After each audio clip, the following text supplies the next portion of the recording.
Bright Tuty. Every student matters.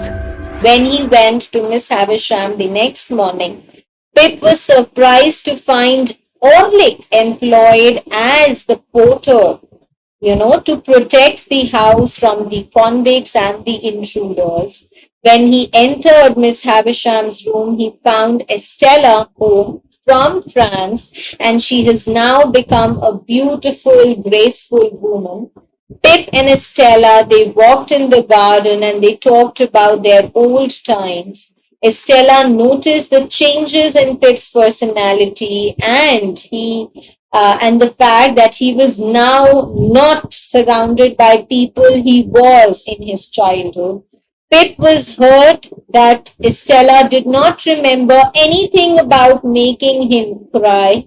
Estella informed him that she was heartless, that she considers herself to be without heart. She said that I do not have any softness, any sympathy left in myself. Pip did not agree to this, and then they continued to walk, and Pip was bothered by the fact that Estella resembled someone, but he was not able to remember who Estella resembled, who Estella looked like. Now, back in the house, Miss Havisham was speaking very crazily to Pip about Estella, telling him to love her. So she was actually forcing Pip to love Estella, no matter how much she was hurt.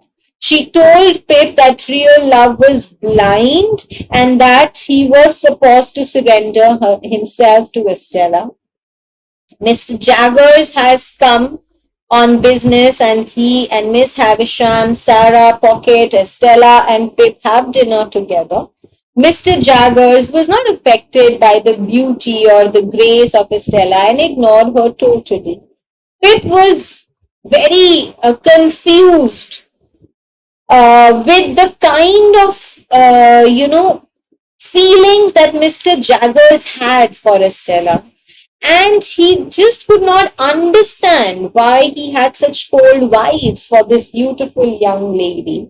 As he fell asleep at the Blue Boar, Miss Havisham's continuous, injunction to love Estella kept on resounding in Pip's mind, and he felt grateful and convinced now that Miss Havisham was the only person who was his benefactor, and she did so because she wanted Estella to be his wife.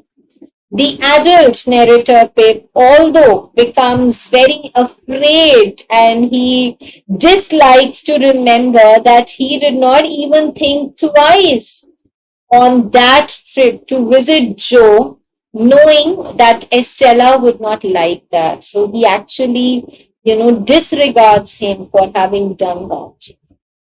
Now, Pip suggested to Mr. Jaggers that Orlick could not be suggested at Miss Havisham's porter.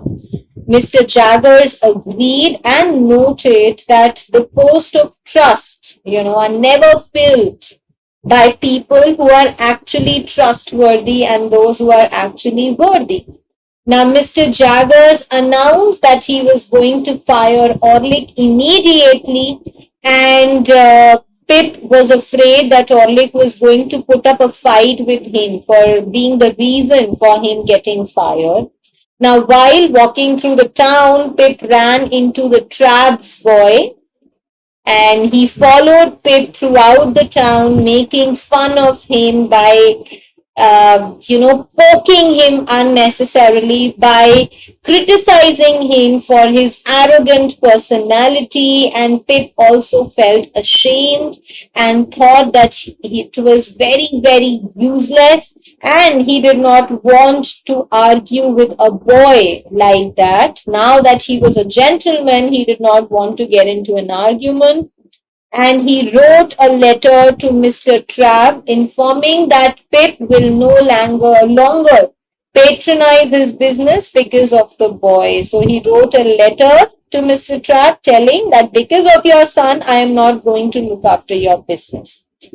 Pip took the coach back to London, and as soon as he came, he sent a cold fish and a lot of oysters to Joe, apologizing for not having been able to visit him. Now, back at the Bernard's Inn, Pip told Herbert about how much he loved Estella and was shocked to hear that Herbert knew that already, that he had this intuition about Pip's feelings for Estella. Now, Herbert told him that he too believed that Estella was secretly in love with Pip, but when he heard Mr. Jagger had never mentioned marriage among Pip's expectations, Herbert changed his mind. So, everything that was taking place was as per Pip's expectations, and Herbert said that Mr. Jaggers never mentioned you having the expectation of having a married life, and therefore I disregarded this thought. He advised Pip to detach himself from Estella because of the kind of character and background that Estella had, and Pip agreed to it but just could not stop thinking about her.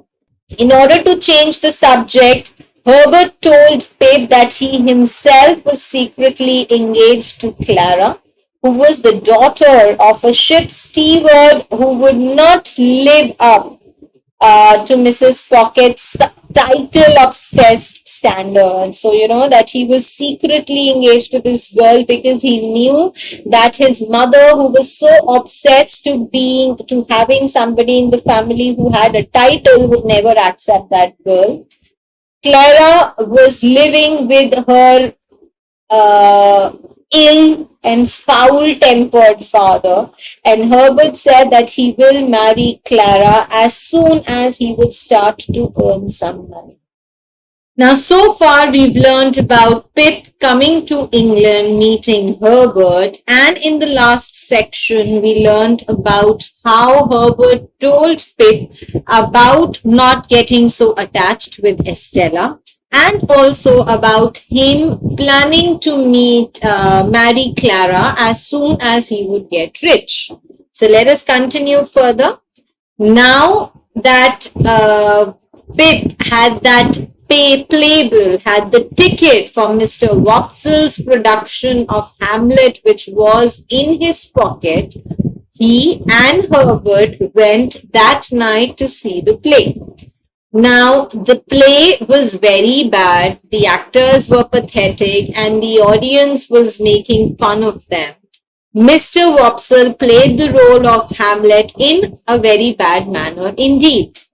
Now, Pip and Herbert, they tried to get out of that theatre without Mr. Wopsle seeing him, but Mr. Wopsle spotted Pip and requested them to come backstage. Pip was surprised to find that Mr. Wopsle was very respected, very much respected, despite the caliber that he had. He was very much respected backstage, and he felt bad for Mr. Wopsle, and he invited Mr. Wopsle to have dinner with him. Mr. Wopsle spent the night over the dinner telling him about what he wanted to be and about how he thought he was going to get successful in life. Now, Pip received a note from Estella informing him that she was coming to London and that Miss Havisham wanted her to meet him at the coach. So, Miss Havisham wanted Pip to pick her up at the coach. Pip got very nervous. He wanted to see Estella and he was waiting for her to arrive, and she finally arrived at the coach, but she came 5 hours early. He was so excited to see her that he came there 5 hours early. Now, while he was waiting, Pip bumped into VIII, who invited Pip to come along with him to Newgate Prison.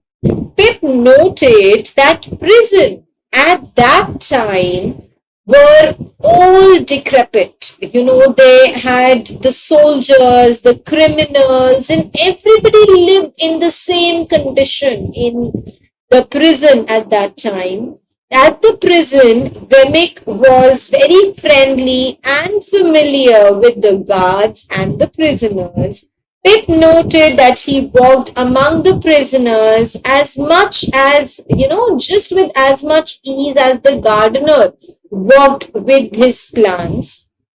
Now, back at the coach station, Pip was disturbed by the sight of the criminals and the prisoners, and also the impact that the prisoners and the criminals had in his life, because ever since childhood he's got some or the other connection with them.